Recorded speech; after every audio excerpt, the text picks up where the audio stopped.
Dusun Ngetiran. Secara administratif, dusun ini terletak di Kelurahan Sariharjo, Kecamatan Ngaglik, Kabupaten Sleman, Kota Yogyakarta. Secara geografis, dusun ini berdiri di tanah yang begitu subur, sehingga membuat para warganya memanfaatkan lahan yang berada di dusun ini untuk bertani maupun berkebun. Selain itu, sebagian warganya juga memanfaatkan lahan dan hasil pertanian untuk diberikan kepada ternak. Dusun ini memiliki peternakan yang dikelola oleh kelompok ternak, di mana mayoritas anggotanya sudah berkepala 5. Keterbatasan pengetahuan mereka akan penanganan suatu penyakit yang ada merupakan musuh utama bagi para peternak di sini, seperti penyakit susah melahirkan atau secara medis disebut dengan distokia. Jadi ternyata mau lahiran itu harganya berapa ya, sekitar 18 juta Pak ya. Oh, Sapi meteng meteng tua, terus ternyata mau lahiran nggak bisa, digulung-gulung sampai apa, tulang rusuk patah. Tulang rusuk patah, akhirnya kan dicangkol, ditarik itu yuk, kan akhirnya mati. Kita sendiri ya nggak tahu kalau itu apa tuh ya, yang tahunya ya pedete arep lahiran metu mati, ra iso metu.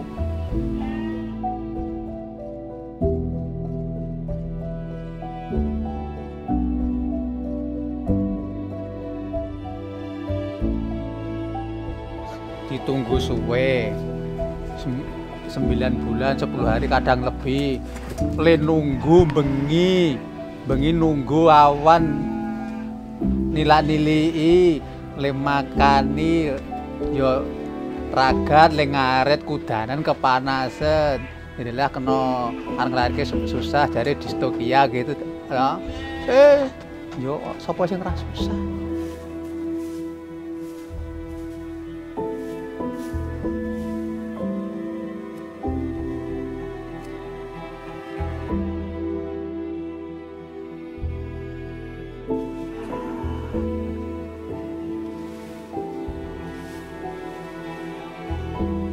Sedih apa? Ya susah, jadi gimana cara ngatasi belum tahu. Kalau dusonania itu apa kan belum tahu nih, ya kaget toh Mas, pulang-pulang dari kandang sedih, terus ditanya kenapa tuh Pak sedih, malah bilang katanya pedenya mati, udah diurusin lama, udah kayak apa ya Mas ya, kayak anak sendiri lah. Tahu-tahu mati ya ikut sedih. Harapan ini berkembang jadi pupus. Sapine pedete metu mati, oh susah pol ya. Kepikiran ke kudu kepiye, le ngrawat, le jelas susah banget toh. Ngentek aras-arasin ya Mas, arep ngurusi memeng.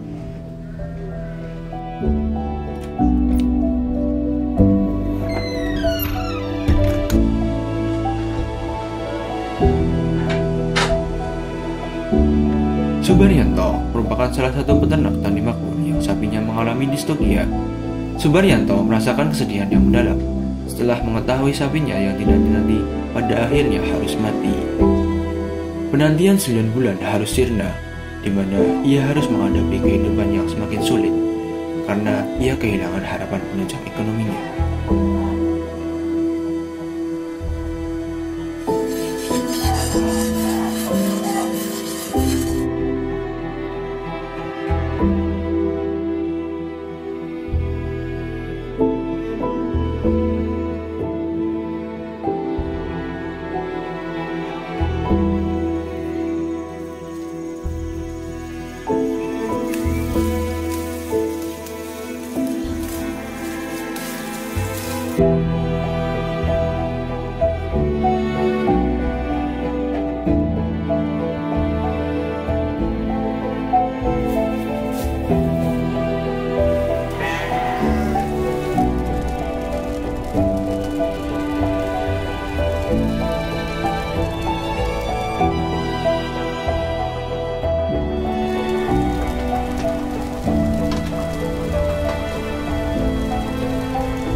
saya tahu salah satu anggota kandang kami, Pak Subaryanto, sapinya pernah mengalami kegagalan dalam proses melahirkan yang menyebabkan pedetnya mati.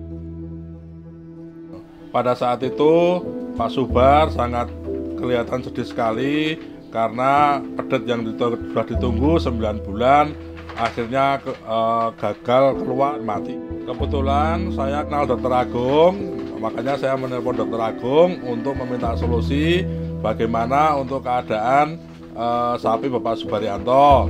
Dan beberapa hari kemudian Dr. Agung kelihatannya mengutus beberapa mahasiswa untuk ke kandang Tani Makmur untuk memeriksa keadaan sapi Bapak Subaryanto.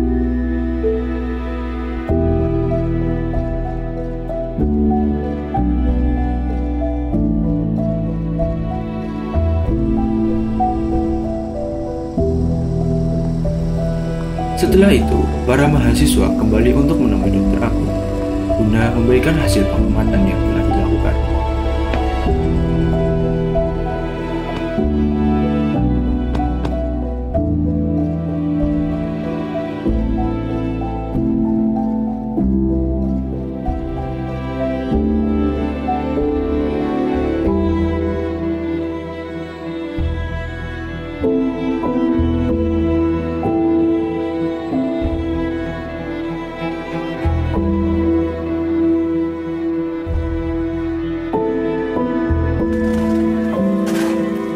Beberapa hari kemudian, para warga melakukan kerja bakti karena Dr. Agung ingin melakukan penyuluhan mengenai distokia di kandang Tani Makmur.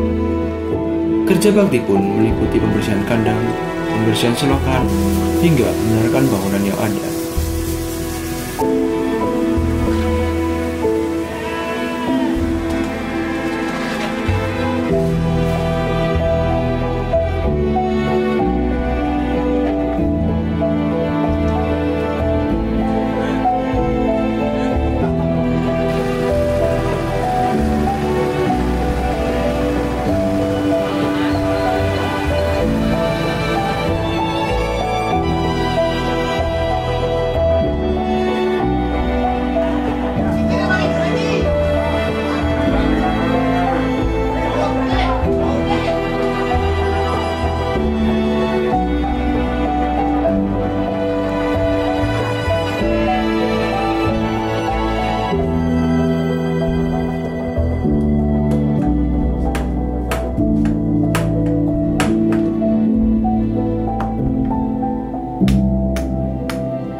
Jadi selama ini kita memang belum tahu yang namanya distokia seperti apa, karena kasusnya baru 1, 2, jadi Pak Istanto sama Pak Subaryanto kemarin, kan belum pernah ada yang lain, biasanya normal semua. Jadi kita juga itu suatu pengalaman yang berharga bagi peternak di kandang Tani Makmur.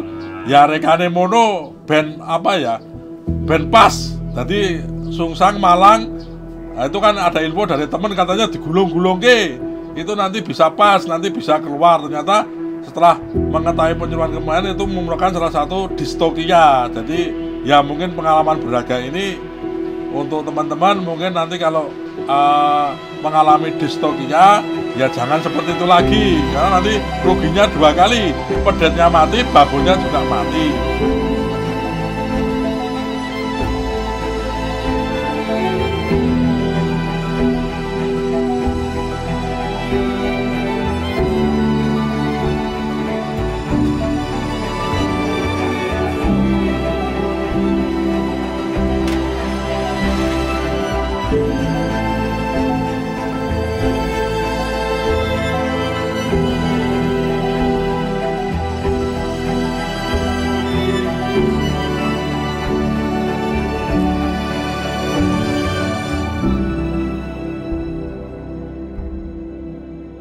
Kemarin ya saya sendiri apresiasi, seneng banget jadi mengetahui apa ya untuk penyakit distokia itu apa, penyebabnya apa, terus cara penanganannya apa, alat-alatnya apa, dan bila terjadi sesuatu atau penyakit distokia kan ya kita bisa antisipasi.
Di dalam sistem manajemen reproduksi sapi, maka hasil akhir yang ditunggu-tunggu adalah pedet. Nah, sapi ini adalah sapi PO, sapi peranaan unggul, sapi asli Indonesia yang kemarin mengalami masalah distokia. Distokia itu bisa terjadi karena dua penyebab. Kapan disebut distokia? Distokia itu terjadi ketika stadium 3 dari ekspulsi fetus itu mengalami masalah. Biasanya distokia akan ditandai pada stadium yang kedua.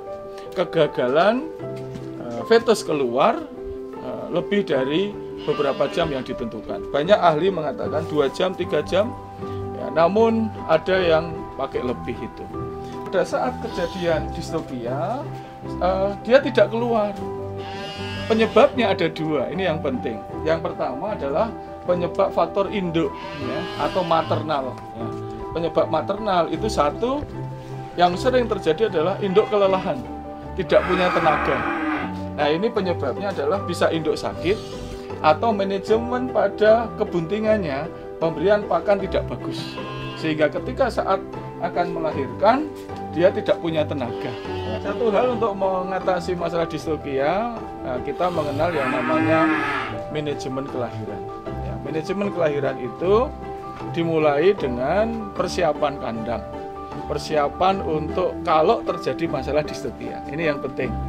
Nah, ketika sapi sudah menunjukkan gejala, yaitu stadium pertama mau melahirkan, nah kita akan lihat, oh sudah 9 bulan 10 hari.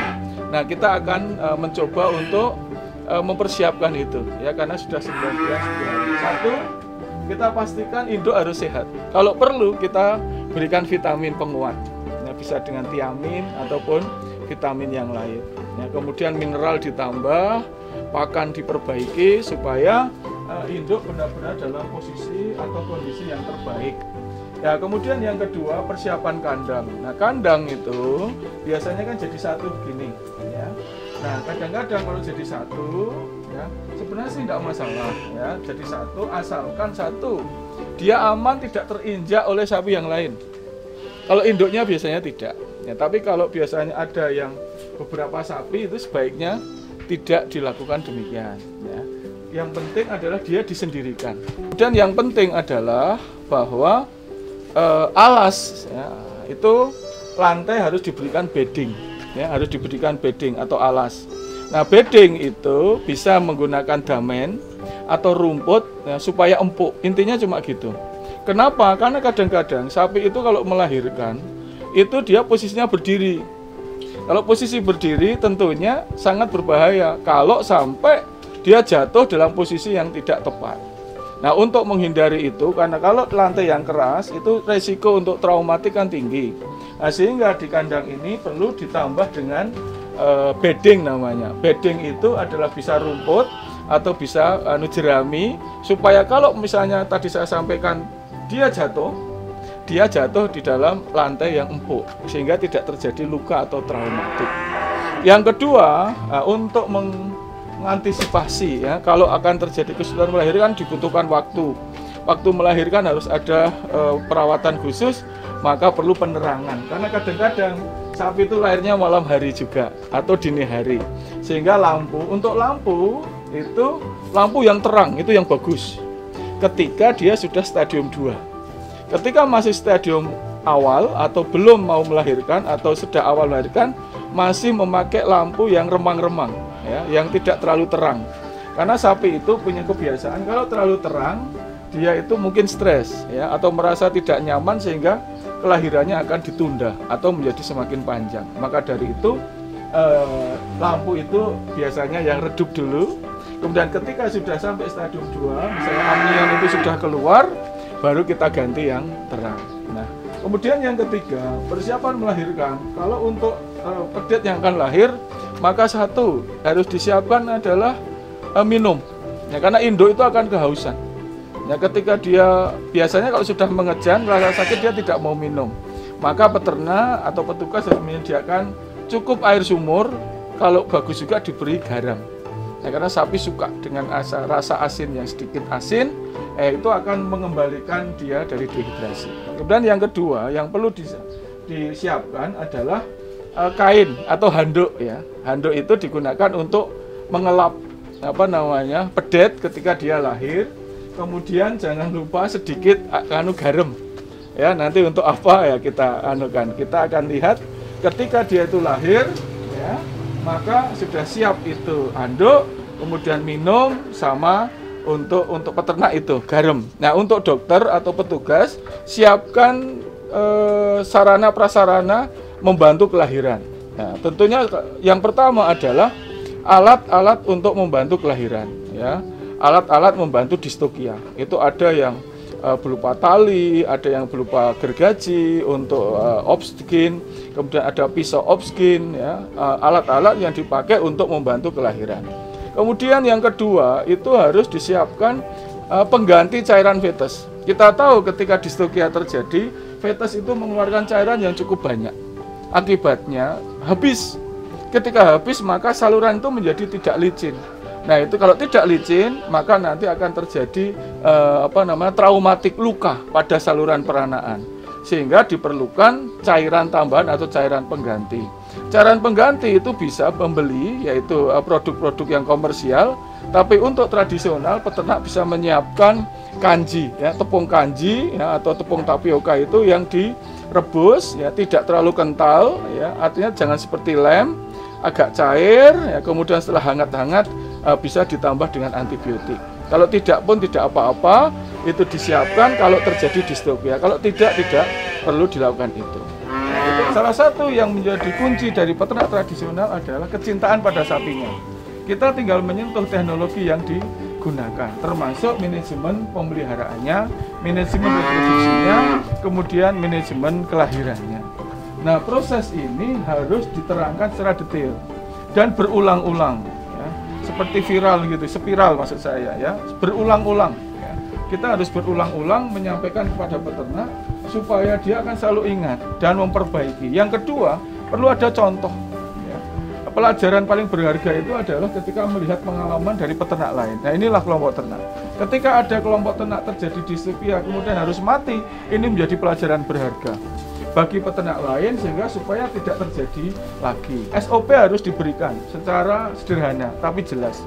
Setelah sapi bunting diberi pakan seperti ini, ketika akan melahirkan tandanya seperti ini, persiapannya seperti ini. Maka penyuluhan itu menjadi faktor penentu. Dan kita bersyukur peternak di Indonesia ini cenderung suka untuk berkumpul, mencari ilmu yang baru. Nah, ini adalah kekuatan dari kelompok ternak ini. Nah, sehingga kami pun sering mengadakan penyuluhan dan hasilnya cukup efektif.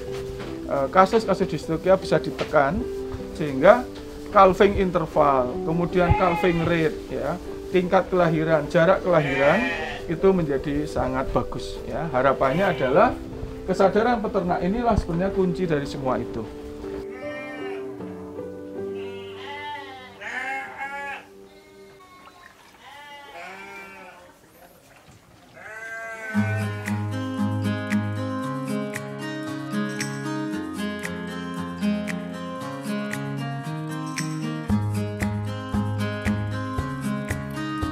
Setelah sapinya berhasil untuk dilahirkan, Subaryanto mengadakan pembongaan untuk sebagai tanda rasa syukur atas keberhasilan kelahiran sapi. Itu kemarin ya kebetulan ya, pas ada rezeki ya, kita buat tumpengan, ya, kita makan-makan bareng ya didoakan, kan ada manfaat ya Mas. Kita bagi-bagi dapat rezeki juga bagi rezeki, kan seneng banget Mas. Itu biasanya memang setelah induknya melahirkan itu berhari itu ada dawatan. Dawatan itu katanya karena dawatan ada apa ya, prinil-prinilnya itu ya, prinil-prinilnya itu katanya ben sesuk babone le mana lancar, le mana gampang anaknya oke, prinil-prinil itu kalau tradisi Jawa seperti itu. Jadi memang Pak Subar kemarin gembira dan ya rezeki Pak Subar bertambah.